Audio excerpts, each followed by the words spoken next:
Алматыдан қызым келіп, мынау жаңадан баспаханадан шыққан Таласбектің кітабын алып келген ғой.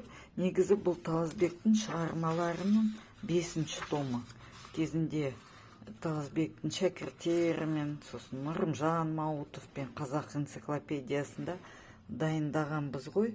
Соның жай ғана осындай түрінде бөлек кітап қылып шығардық. Енді бұл осы меломанға өткіздік қоймасында. Таяу күндері меломаннан шығып қалады. Және де мынау 20 сәуірде Астанада экспода Еуразия кітап жәрмеңкесінің аясында біз Степеворд баспасымен Иво Андричті Дрина көпірі романын презентациясын өткіземіз және осының презентациясын өткіземіз.